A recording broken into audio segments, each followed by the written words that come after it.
Hello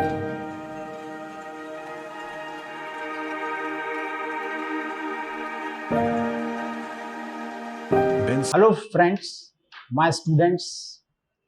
देखिए क्या है कि जो पिछला वीडियो हमने बनाया था उसमें डेटा एनालिटिक्स पे डिस्कशन जो हुआ था उसमें बहुत सारे क्वेश्चंस जो जनरेट हुए हैं, जो निकल के आए हैं, वो ये हैं कि आखिर डेटा एनालिटिक्स में क्या क्या पढ़ना चाहिए या क्या पढ़ाया जाता है। दोस्तों, डेटा एनालिटिक्स में सबसे पहले मैं आपको बता दूं कि एडवांस एक्सेल पढ़ाया जाता है, जो कि बेसिक एक्सेल से काफी ज्यादा आगे जाकर के सीखना पड़ता है। उसके लिए ऑफिस 365 यूज किया जाता है या ऑफिस का 2021 वर्जन यूज होता है। उसके अंदर बहुत सारी ऐसी चीजें यूज होती हैं जो कि नॉर्मल पुराने एक्सेल में नहीं चलती थी, जैसे कि सॉल्वर। अब सॉल्वर के बारे में मुझे लगता है कि बहुत कम स्टूडेंट जानते होंगे। सॉल्वर पढ़ाया जाता है उसके अंदर मॉडलिंग करवाई जाती है, रिलेशनशिप एस्टैब्लिश की जाती है दो टेबल्स के बीच में। तो ये तो हो गया। और पिवोट टेबल, पिवोट चार्ट्स और रिलेशनशिप जो है वो होने के बाद चार्ट्स का, एडवांस चार्ट का क्रिएशन, डैशबोर्ड बनाना, ऐसे बहुत सारे काम जो हैं वो हम लोग करते हैं, जो कि एक्चुअल में एडवांस एक्सेल में सिखाए और पढ़ाए जाते हैं। तो नंबर एक बात हो गई, जो कि आप इस बात का ध्यान रखिए कि एडवांस एक्सेल में नॉर्मल एक्सेल जैसे कि सम इफ, ये सारी चीजें नहीं, ये सब चीजें तो आपको आना चाहिए। इसके बाद हम लोग सीखते हैं एडवांस एक्सेल। तो फर्स्ट पार्ट तो हो गया एडवांस एक्सेल। दूसरा पार्ट दोस्तों होता है पावर बीआई का। अब बहुत सारे लोग कहते हैं सर टैबलू क्यों नहीं। देखिए टैबलू भी आप सीख सकते हैं, लेकिन टैबलू देखिए एक पेड वर्जन होता है, पेड सॉफ्टवेयर है। तो पेड सॉफ्टवेयर के ऊपर अगर आप काम करेंगे तो निश्चित तौर पे कहीं ना कहीं एक एक्स्ट्रा एक्सपेंस जाता है।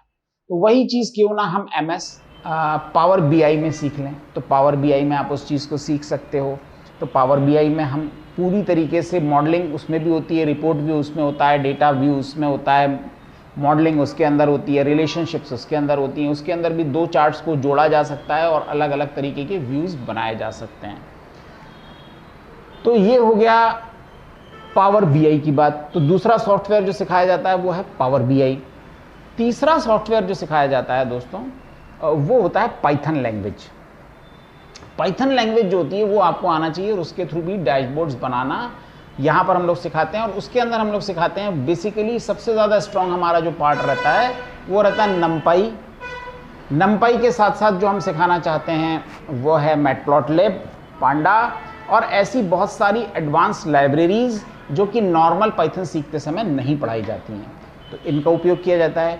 इसके बाद चौथा सॉफ्टवेयर जो होता है वो होता है MS SQL, और इसके थ्रू हम लोग क्वेरीज बनाना और एक प्रोजेक्ट बनाना, इतना पार्ट जो है वो हम टोटल 4 सॉफ्टवेयर्स मिला के पढ़ाते हैं। इसके अलावा थ्योरेटिकल चीज़ों के अंदर स्टैटिस्टिक्स टूल्स, जिसके अंदर हम लोग जैसे शेयर मार्केट में जो लोग काम करते हैं और वो लोग डेटा एनालिसिस करना चाहते हैं तो मूविंग एवरेज निकालना, सैम्पलिंग करना, एनोवा, रिग्रेशन, ऐसी बहुत सारी चीज़ें जो हैं वो एक्सेल के थ्रू पहले हम लोग उसको सिखाते हैं कि बेसिकली वो चीज़ कैसे की जाती है, यानी कि नॉर्मली स्टैटिस्टिक्स में वो चीज़ कैसे होती है, उसका क्या उपयोग है, और फिर उसके बाद उसका MS एक्सेल में यूज़ कैसे किया जाता है और किस तरीके से वो डेटा एनालिटिक्स में हमारे लिए काम आती है। इन चीज़ों का उपयोग भी हम लोग यहाँ पर बताते हैं। तो देर किस बात की दोस्तों, ज्वाइन कीजिए। Thank you very much.